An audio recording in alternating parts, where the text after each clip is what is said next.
Hi, everyone. Nicolette Richer here from Richer Health Consulting and CEO and founder of The Green Mustache. And today we are going to be talking about depression. So depression is one of those topics that I think it's really hard for people for a long time to have been able to chat about it openly.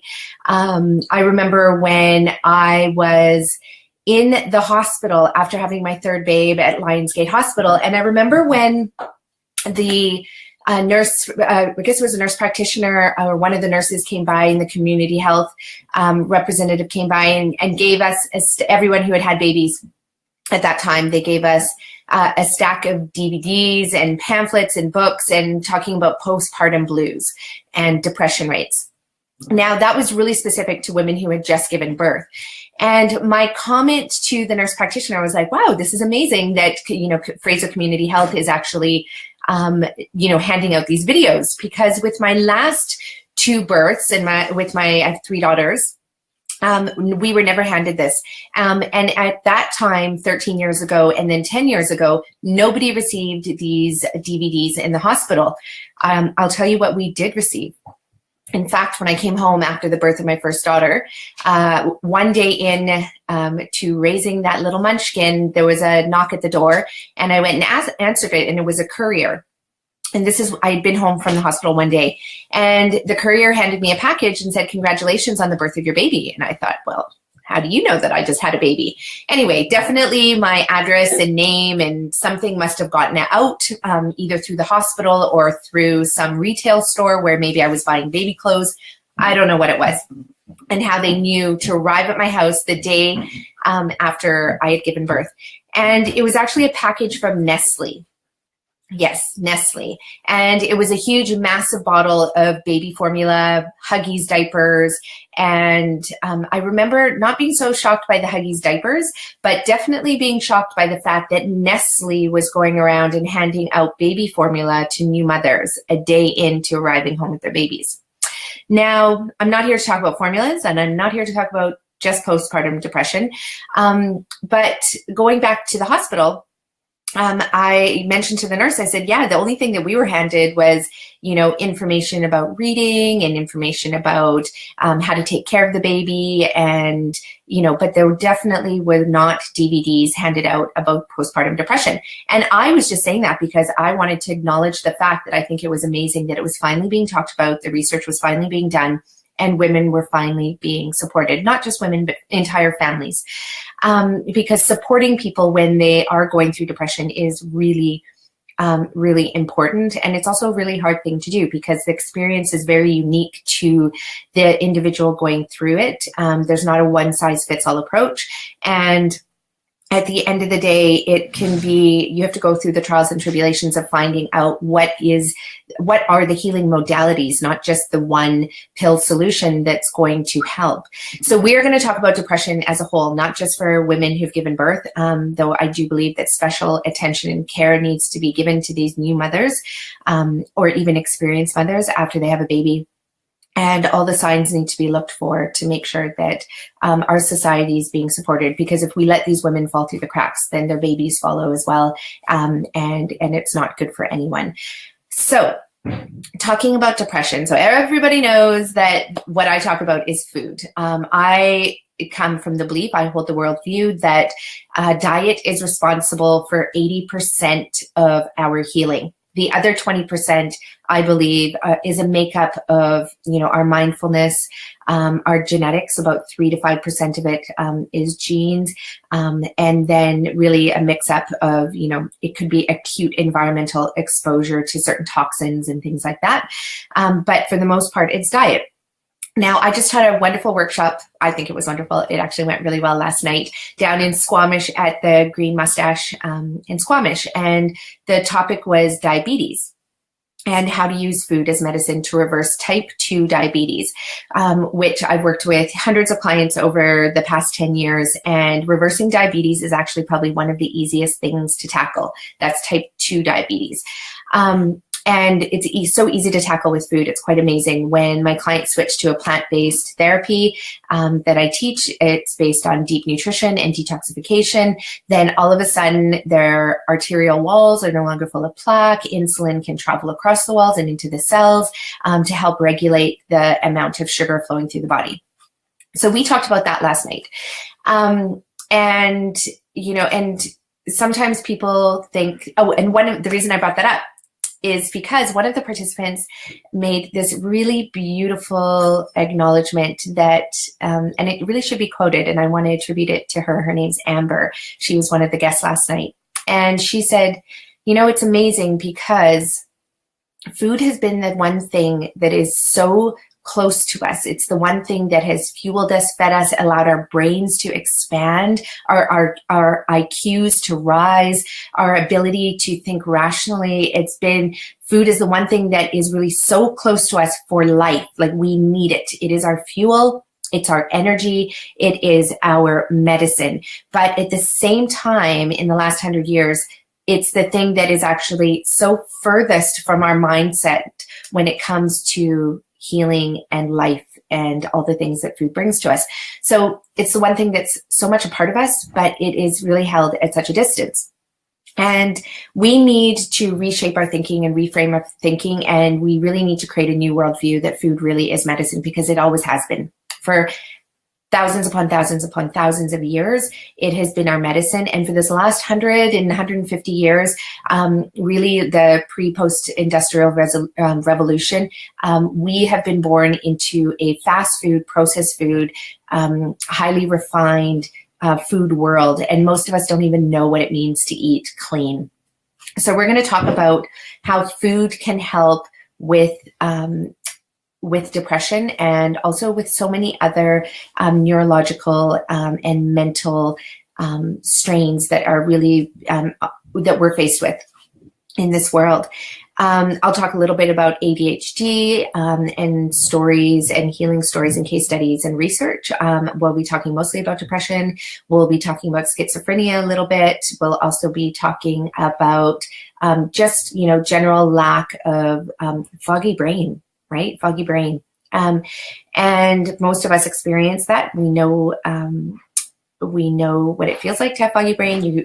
Right now, I actually do have foggy brain. And I do have to acknowledge, as we go through this next half an hour together, that we are in the process of moving. If you could see my living room right now, you would see that it's stacked from floor to ceiling in boxes. Everything's off the walls. I had to find one corner of our house where I could set up for today's talk, because we are up to our eyeballs in moving, and we moved this Saturday. So if I am a little bit distracted and do seem like I have foggy brain, it is because that's the state that I'm in. So when it comes to depression, I think the number one thing that everybody really needs to remember is that it's not necessarily a disease that a certain type of person gets. Depression is something that can move in and out of our life at any moment. Sometimes if our bodies are not resilient and we go through a really stressful situation, what happens is our adrenals are taxed, our body's fatigued, and we don't have as much energy and nutrients to fuel our brain. And then the feelings of depression can happen. And we can sink deep into that state for a long time, especially if you don't know how to get out of it. Now, other people, there's other people who definitely have, clinical depression. It seems to run in the family. There's chemical imbalances. They have to work very closely with doctors to be medicated.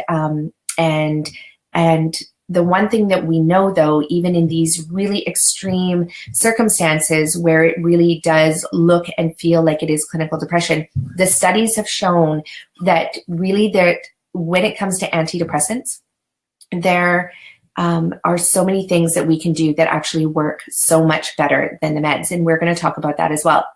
Now, I like to be rooted in deep, hard science. I really love unbiased, articulated scientific studies, which means that the methodology is rigorous, that the conclusion and the discussion and the results are discussed in a very rigorous way. where really a lot of the biases are uncovered and they're exposed. Because at the end of the day, we're all human, and there's always going to be bias in everything that we do. We are these subjective beings as a result of our experience in life.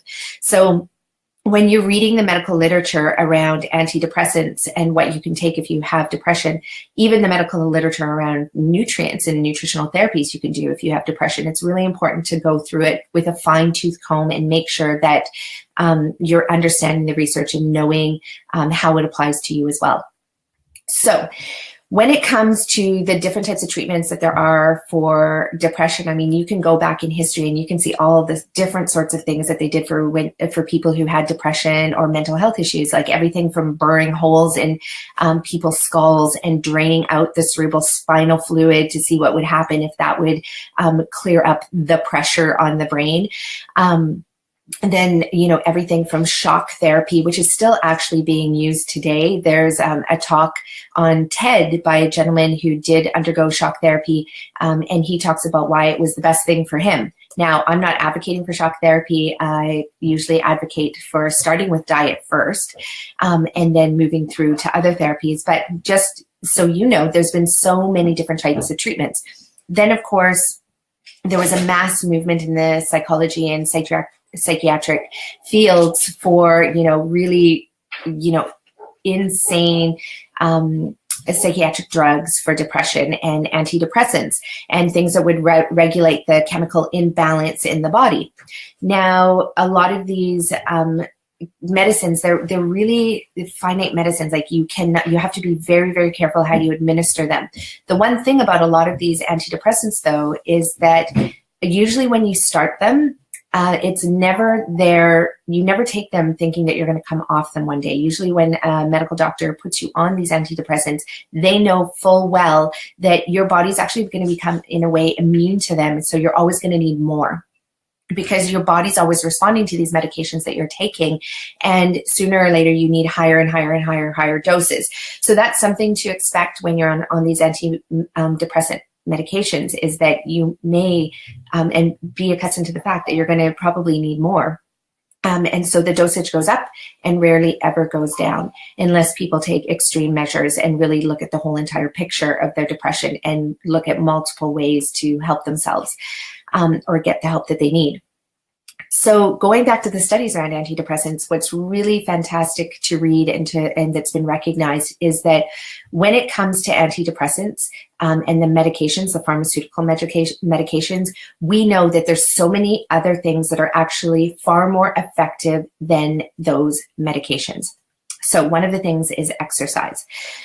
In our society, and particularly where I live in the Sea to Sky corridor in British Columbia, everybody loves to exercise. They are out there, they're pounding the pavement, lots of type A personalities, everybody, climbing up those mountains on their bikes and running extreme races and really just giving their all in these exercise activities.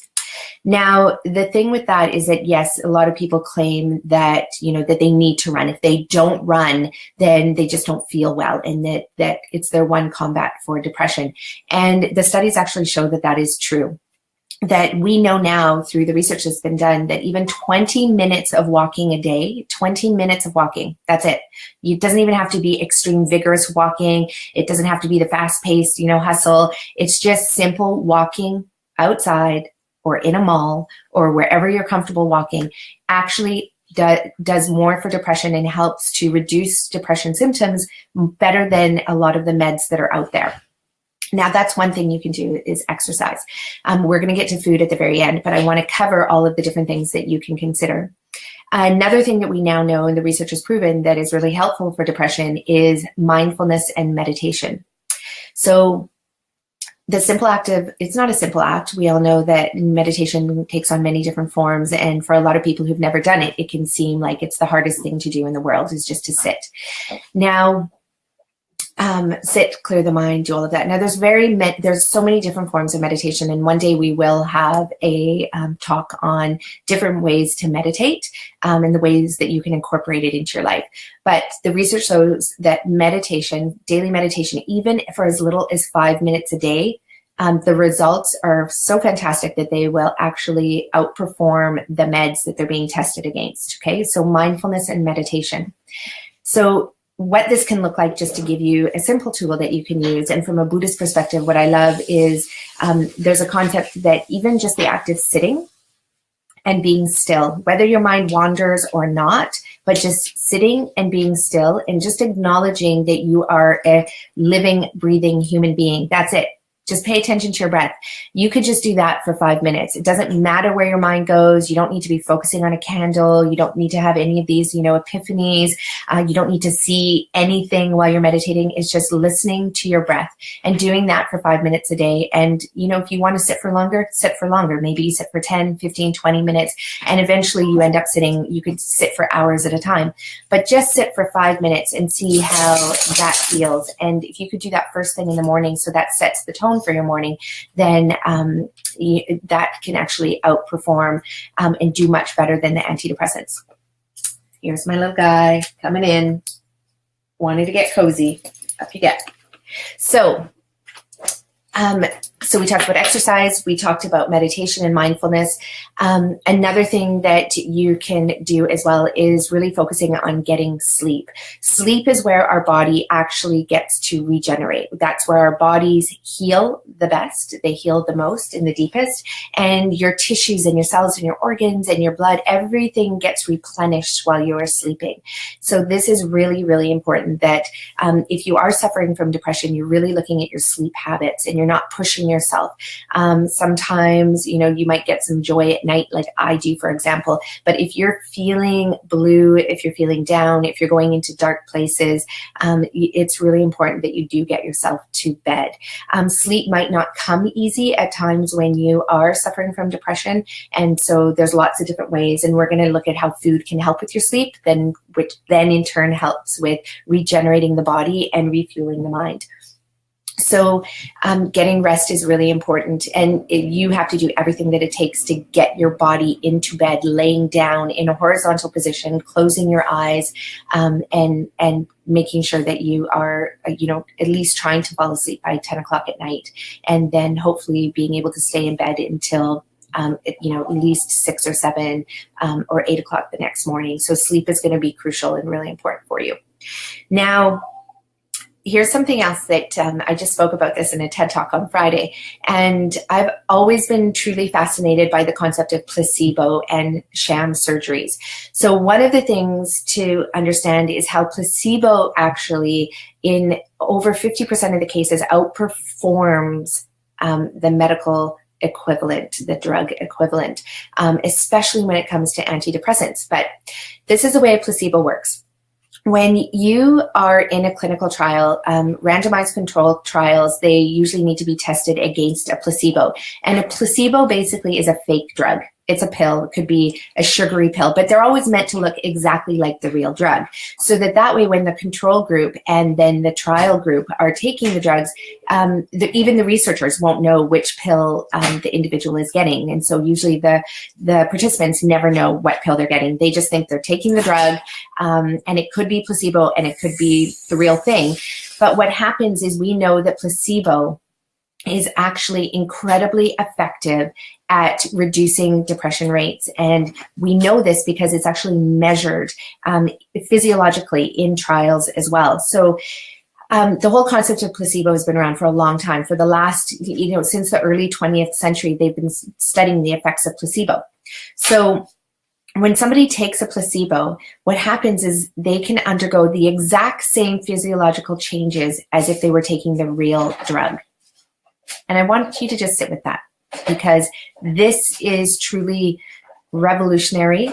And it's where most of our scientific dollars, I believe, need to be spent, because it truly speaks to the power of the mind and the body to self-heal and to self-regulate. Now, they have done placebo trials against almost every drug that is out there.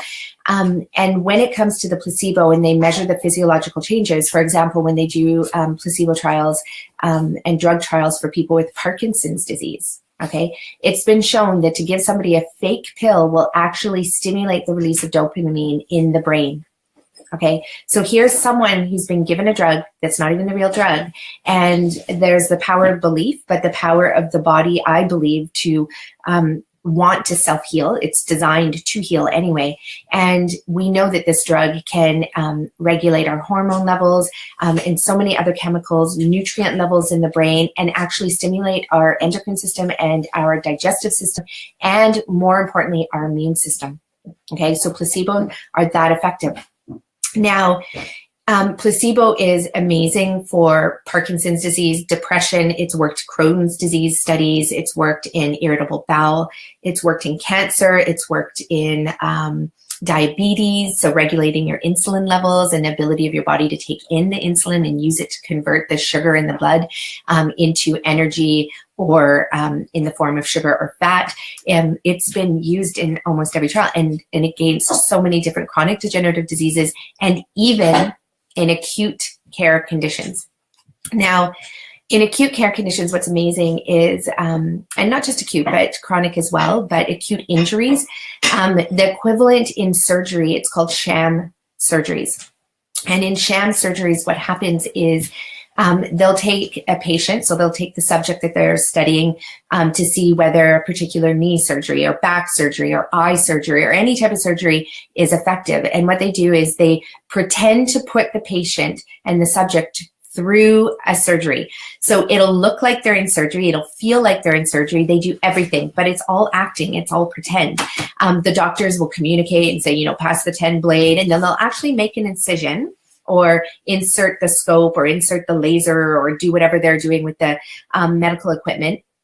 And what they'll sometimes have is a screen up on the wall that's actually showing the inside of that subject's body. So it looks to them like the doctor's hands are in there and they are actually doing the surgery. And they'll have machines beeping. They'll do everything to make it seem real. And then but actually they're not even doing anything. They just open the patient up and they close the patient up, but they actually don't do the procedure. And what they have found is they found that sham surgery is effective in up to 74% of the trials that have been studied. So sham pretend surgeries are actually just as effective or more effective than actually doing the surgery itself. Now, again, this should make you do backflips right now. Okay, if you didn't know about this before, this should make you jump up and down. This should make you want to celebrate the amazing magnificence of the human body to self-heal. Okay, because this is really important, and especially when we talk about depression. Now, so we've gone over exercise, we've gone over gentle exercise as simple as walking, but also doing yoga and Tai Chi has also been shown to be more effective than antidepressant meds. We talked about the power of the mind and meditation, placebo. Also, when it comes to placebo, one more point that I want to share with you that you might think is really fascinating, as I do, is the fact that even when they tell the subjects, the patients, that they're taking a fake pill, they say, actually, this is not the drug you're getting. You're actually getting the placebo, or you're actually going to undergo the pretend surgery. Even in the trials, when they tell the patients that they are getting pretend treatment, the patients still heal. And the physiological healing takes place, whether it's in like the repair of the meniscus in the knee, or blown discs in the back, or Parkinson's disease, depression, even fertility. Okay, the patients still heal. So again, this reinforces, I think, the power of the mind and the desire of the body, and that will maybe that we can't measure, to want to heal and get better and be pain-free. So there's definitely things that we can't measure. They still don't really understand how placebo works. We'll share some TED Talks with you and some research with you, as well as a few of the leading scientists that are out there right now out of Harvard, for example, is an incredible researcher who's doing brilliant work around placebo. And he's a medical doctor who also knows that just putting on a white coat is sometimes enough to make a patient's symptoms go away. Okay, so let's get back to talking about diet now and depression. So Dr. Abraham Hoffer was an incredible Canadian doctor. He's passed away now, and his son, I believe, is carrying on his work and his legacy in so many ways. But Dr. Abraham Hoffer, I've spoken about him many times before, but he worked specifically with people who had ADHD and schizophrenia. And and so schizophrenia, we know it's, it's a very debilitating illness. And for the most part, if you have been following any of the history around mental health illnesses, you know that schizophrenia has probably been one of the most challenging to understand and to treat. And unfortunately, a lot of people who have schizophrenia do end up hospitalized and in institutions. It's really hard on the family. It's, hard obviously on the individual, but it's really something that Dr. Abraham Hoffer focused on. And he worked with thousands and thousands and thousands of patients over his lifetime. And he was able to treat people who had schizophrenia, and he would treat them with niacin and vitamin C combo in high doses. Now, if any of you have ever taken niacin, and it's the flushing niacin. If any of you have ever taken it, you know that it causes your body, your capillaries to dilate, and it causes an increase in blood flow, especially like directly underneath the surface of the skin. It causes, you can get hot and flustered. You almost feel like you're having an allergic reaction. Your skin goes bright red. Usually your head, like it moves down, and you start itching all over. So that's called a niacin flush. Now, when I take niacin, I can take 50 milligrams of niacin, and I get a full niacin flush. Now, when Dr. Abraham Hoffer was treating these patients who had schizophrenia and other mental health illnesses and depression, some of these patients were taking up to 3,000 to 5,000 milligrams a day, if not more, of niacin. So I take 50 milligrams, and it causes me to flush, and it causes most of my clients to flush. And he was giving 3,000 to 5,000 milligrams. Like, that is huge. And it wouldn't cause them to flush necessarily or have any adverse reactions. And then he was doing this in conjunction with vitamin C. And Dr. Abraham Hoffer was able to take people who had schizophrenia, and in as little as a few weeks, they were symptom-free after doing these two simple things. Now, he always advocated for a healthy diet, but of course we know that when you have schizophrenia, a lot of people aren't. It's really hard to eat well, because a lot of people with schizophrenia, they also crave very unhealthy foods as well. So vitamin C and niacin to heal people with schizophrenia. And Dr. Abraham Hoffer's definition of cure or heal was that these patients, some of them who had been living in institutions for years and decades, that they would return back to society, they would have a healthy relationship, and they would start paying taxes, and they would never return back to the institution. That was his definition of heal. Start paying taxes, hey? I think that's pretty fascinating, because we have 1 in 2 people are diagnosed with cancer. It's a leading cause of death right now in Canada and the US. 1 in 4 people are living with a chronic degenerative disease. We have so many people who are living on pain medication, who can't work as a result of their disease. So if we were to actually use that as a criteria for success and for health, paying taxes, I think that we would operate very, very differently with our healthcare system. Because can you imagine, to hold down a job, you have to show up every day. You can't get fired. You need to earn an income. You need to be doing something meaningful for the company you're working for, or for yourself if you have your own business. And so really the art and science of paying taxes and using that as a criteria for health is pretty incredible. So let's get back to food. So we talked there about nutrients and what Dr. Abraham Hoffer was doing for his patients with schizophrenia, but how can that help somebody who has depression?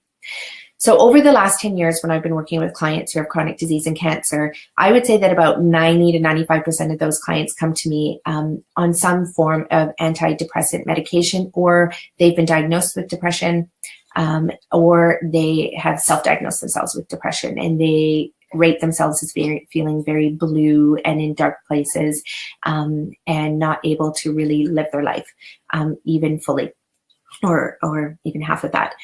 So with all of my clients that come to me with some form of depression, even some who've come to me with suicidal as well, it's amazing how when they clean up their diet and they start reverting to predominantly plant-based, but whole foods, clean foods, foods that are not processed in any shape, form, or fashion. So we're talking about foods that come from the earth or a bush or a tree, and maybe they get brought to the grocery store and then it ends up in their belly, either in the form of cooked food, raw food, or juiced food, or blended. And when they do this in as little as 3 to 5 days, my clients stop having panic attacks. They stop having anxiety attacks. Their depression score it disappears entirely. They claim that they are feeling amazing, that they have lots of energy.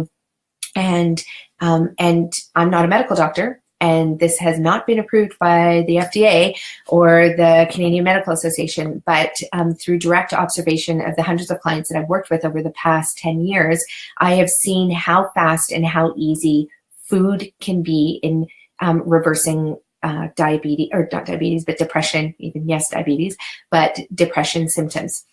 Now, it is the key to having people stick with the therapy is that their depression lifts, because when they have depression and their energy is low and they don't really have much will to live and desire to live or to fight for their health, well, then they're not going to stick with the therapy, and they're not going to then be able to reverse the chronic disease. So the key is to reverse that depression. And how do we do it? So what it looks like when you use food as medicine for depression is that you have to go through your kitchen and you have to go through your cupboards, and you need to get rid of anything that's processed, anything that's high sodium, anything that is refined. So refined oils, refined sugars, refined foods of any kind. So the flours need to go. In this case, really getting rid, even if you're not gluten intolerant, getting rid of the gluten temporarily is also really, really important. Getting rid of the dairy is really important as well. Like, it's really getting rid of anything and everything that is going to take energy away from your body and prevent it from healing and prevent it from absorbing nutrients, because absorbing nutrients is key.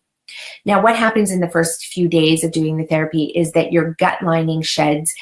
There's all this sloughing off of mucus. I had a client recently who she started the therapy, and within about 4 days, she released all of these worms. You know, worms and mental health, and hookworms and mental health, those two do not go together. It is terrible what parasites can do in the body. But just by switching to good, clean, healthy food can help to flush out and eliminate those parasites, because you create an environment in your body that the parasites don't want to live.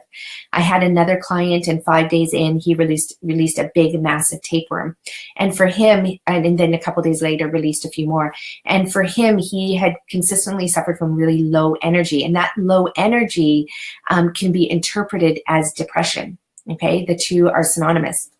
And so by getting rid of the parasites and the hookworms and the tapeworms and the other, I don't even know what kind of worms, I wish he had taken a picture, but overall, getting rid of the things that don't belong in the body is really key. And the way to do that is by introducing clean, healthy, whole foods, plant-based foods, and getting rid of anything refined.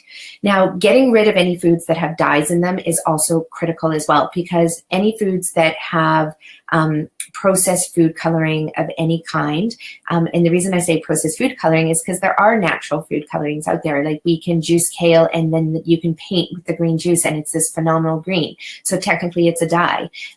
Beet juice, we all know what happens when you grate beets or juice beets. Like, it's a gorgeous red, deep mauve color, and that can be used as dye as well. So I'm talking about processed dyes. If it has to have the number, the N0 dot and then a number sign before it, get rid of it. It shouldn't be in your house. So, you know, the blue dyes, the yellow dyes, red dyes, all of them, you need to get rid of them entirely. So, so at the end of the day, what your kitchen looks like, if you are wanting to eat to beat disease and eat to beat depression, is that you really only have produce and some grains, good healthy grains like quinoa, maybe a little bit of rice. You can have bulgur, you can have whole hard wheat even. Like, I know that I said no gluten, but for the most part, when it's in its whole form, it can actually be really well tolerated. And then after that, to be able to use those whole foods, so the potatoes and the onions and the garlic and all the leafy greens. Leafy greens are critical if you have depression. So the way to eat those foods is you want to cook them really well. You want to cook them for a long time on a low temperature, because we know that the gut is also another brain. There's a beautiful book that I have. It's called, I think it's called The Three Brains. I'll share it with you in links after this talk. But This book acknowledges the fact that we've now discovered that our gut is actually a brain in itself. Then we have our brain, and then our heart is the third brain, okay, or one of the three brains. And so these three massive systems in our body really have the knowledge to keep us healthy. And we need to make sure that we keep these three systems quite clean so that intuitive self-healing knowledge can actually act itself out and do what it's designed to do, which is to heal our body. So when it comes to the gut, getting rid of those, those crazy allergens like the eggs and the dairy and the wheat and gluten is really important. But more important than eliminating those things, and I think this is the key to success, because so many of my clients come to me and they've been on elimination diets for years and years and years. Like, it started off that they were maybe allergic to nuts, and then a couple of years later they tested and they found out that they were allergic to now wheat and dairy and soy, and then a few years after that they're allergic to things like carrots and onions and garlic and romaine, and it just keeps getting worse and worse and worse, and these people still are not healed. So when I work with clients, I'm all about introducing foods back into their body. So the sign of optimal health, by my definition, is when you're not allergic to anything, when you can tolerate even dairy. If the whole world went to shit and the only thing we had left was dairy, our bodies would evolve to be able to utilize it. We need to be able to adapt to our environment. So I'm not advocating to eat dairy by any means. I think it should be eliminated out of our house entirely. But what I'm advocating for is having a resilient body that is able to withstand the changes in our societies and our environment in our life. So when I work with clients, I get them off that mentality of elimination and get them onto the mentality of abundance and restoration of nutrients. That is key, and especially when you have depression. One of the key nutrients as well, we've talked about niacin, we talked about the need for vitamin C as well, but there's also a huge need for magnesium. Magnesium and brain health, again, are synonymous. Without the magnesium, we have a hard time being able to repair our brains, to think clearly, we're foggy. But it's not just for our brains that we need the B3, the vitamin C, the magnesium, the vitamin D. I mean, truly 82 different minerals and vitamins at a minimum we need to be able to have optimum health. But I'm talking about the key ones. And these are key because of the fact that when our societies are tested, we know that in North America, about 95% of the population is actually deficient in magnesium. Now, the fact that 95% of the population is apparently deficient in magnesium, but some studies show that up to 50% of the population suffers from depression at one point or another. So could the two be correlated? Yes, I think it's more than just the magnesium deficiency. It's an entire full spectrum nutrient deficiency altogether. So we need to restore all those nutrients simultaneously. And the best way to do that is through food. Now, the key nutrients, though, that you're going to need in addition to food, because you won't be able to get enough of it through food, is really the magnesium, the B3, the vitamin C. Vitamin D3 is also really important for mental health. And also iodine. Iodine is crucial when you are suffering from depression. We need this molecule in every single cell in our body, but we especially need it for our brain as well. We know that when girls are going through puberty and menstruating for the first time, that often we see this decrease in IQ. So boys and girls are pretty equal in IQ levels up until the point where they hit puberty, and then all of a sudden, for some reason, girls drop off.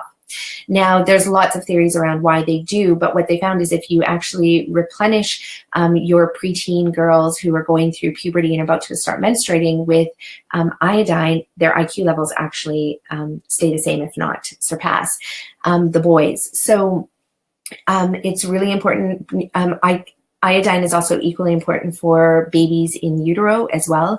And this is another molecule where they found that up to 95% of the population is deficient in iodine as well. And this is because of a big mess up in the 70s. Again, one really bad research study that was done.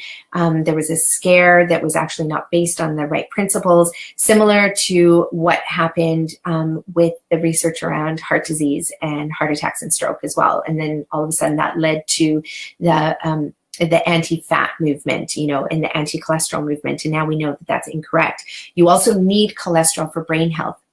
One of the other things when my clients come to me is usually most of them are like, I'm on a high protein diet and a low protein, high protein diet, low fat diet, no carb diet, no sugar diet. And as I was talking about in the workshop yesterday, there are 4 major building blocks that we absolutely need to have if we are going to even have life. Okay, if you, and this applies to plants, it applies to animals, it applies to human beings, okay? We need protein, we need carbohydrates, we need sugars, and we need fats. They are absolutely crucial to cellular growth, okay? So without those 4 things, nothing is gonna happen. You're not gonna have life. You're just gonna have nothing. Okay, it's quite an existential thought when you come to think of it. So here we have all of these people preaching like the paleo diet and the ketogenic diet and, you know, the no carb and the Whole30 and there's so many cleanses and fad diets out there. And at the end of the day, really what we just need is whole foods, and we need to be eating protein, carbs, sugars, and fats. And once you get that balance right, all of a sudden it's miraculous and amazing to see the brain heal itself and the body heal itself. Now, when it comes to what quality and what quantity of the protein, carbs, sugars, and fats, what's beautiful about it is that if you're an average person, so you're not a 300-pound weightlifter, vegan weightlifter, and you're not an NFL player, and you're not someone suffering from schizophrenia, but for the most part, you're an average human being, right? You work 8 hours a day, you go for a run, you like to go on vacation, you read books, you go to school, you do whatever. You're an average human being, which really most of us are, okay? 99% of the world's population are pretty average. Well, you just need to eat whole foods and don't care about how many fats, proteins, carbs, and sugars there are in it, because nature has provided everything in the perfect balance.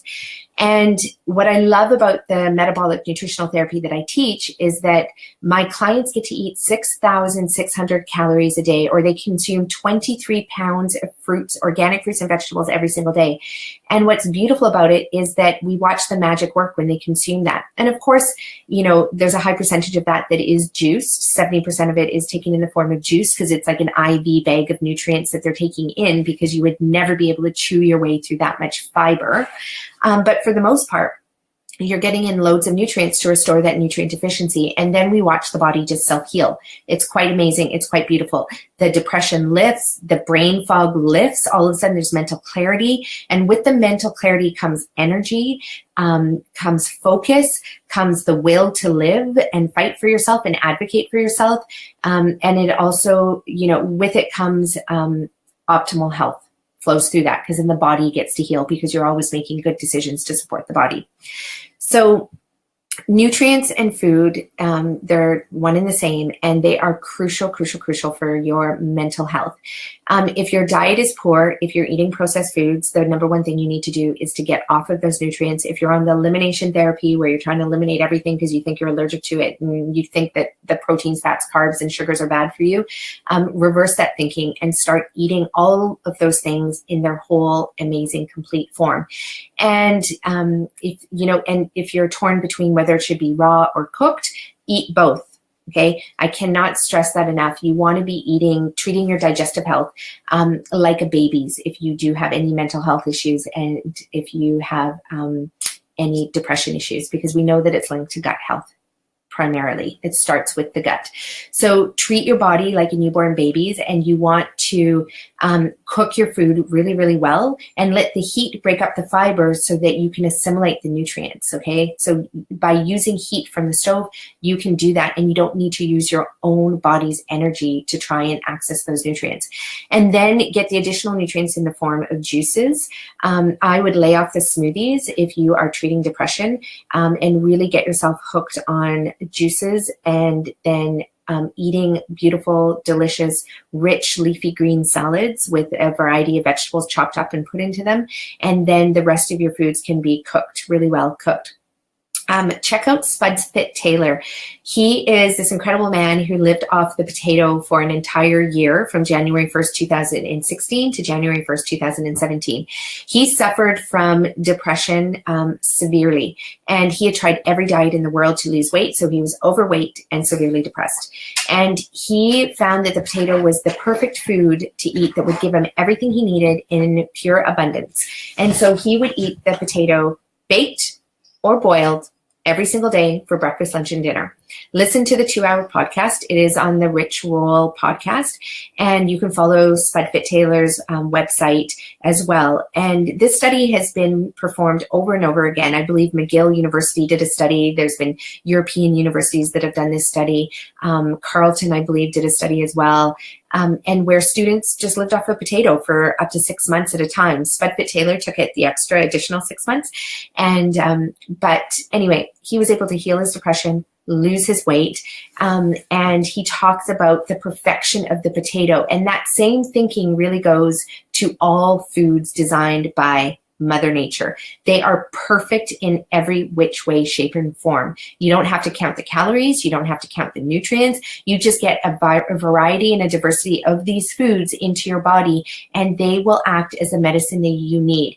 And they will outperform any and all of those antidepressant medications. Now, for anybody who is watching this or comes across this talk, also note that as much as we talk about food being medicine, we also understand the need for pharmaceutical drugs in our world, because not everybody is going to immediately adopt a beautiful plant-based, nutrient-rich diet. It's hard to do, especially if you are in a dark place. It's hard to make those decisions to support your body that way. So that's when the medications may be necessary. So instead of thinking about it and having any shame around it, because I know a lot of my clients do feel shame for being on the antidepressants, but know that, you know what, for the time being, you may need to take those. But know also that you don't need to take them for life. If you can take the medication temporarily to get you through and out of that place where you have the energy and the mental clarity to be able to make some decisions for yourself, to then incorporate the nutritional therapy into your life, to then get you to that next place, then you can wean off of those antidepressant meds. So you know that you don't have to be on them for life. And the same thing goes for thyroid medication, for insulin, for heart meds, for absolutely really any type of med that there is out there. A lot of the work that I do with my clients is to slowly get them off their meds as well. So do hold that in your heart and know that that is possible. And know that you might need those meds just to get you to a place where you can then adopt those self-healing principles. Working with, the last thing I'm going to finish off with is working with a coach as well is really important if you are healthy and if you are depressed. It doesn't matter.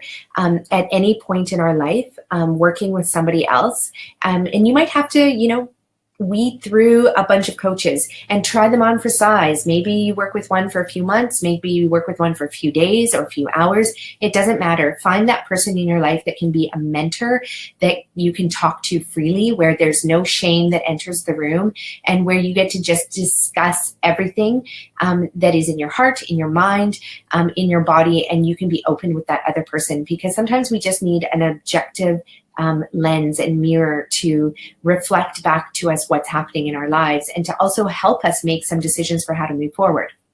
I'm that person for a lot of people when it comes to chronic illness and cancer, but there's other amazing life coaches. And the reason why I think it's important to get a mentor or a life coach into your life right now is that you might be feeling great, but there may be times when you do feel like you're sinking into the trenches and you do need help, and you want to have somebody there who knows you and can help you, and they know the tools that you need to get you through. Because often when it comes to depression and anxiety, they teach a lot of coping, a lot of psychologists and psychiatrists try to teach these coping mechanisms, and those coping mechanisms are really, and tools are hard to access when you are in the midst of depression, when you're in the midst of anxiety.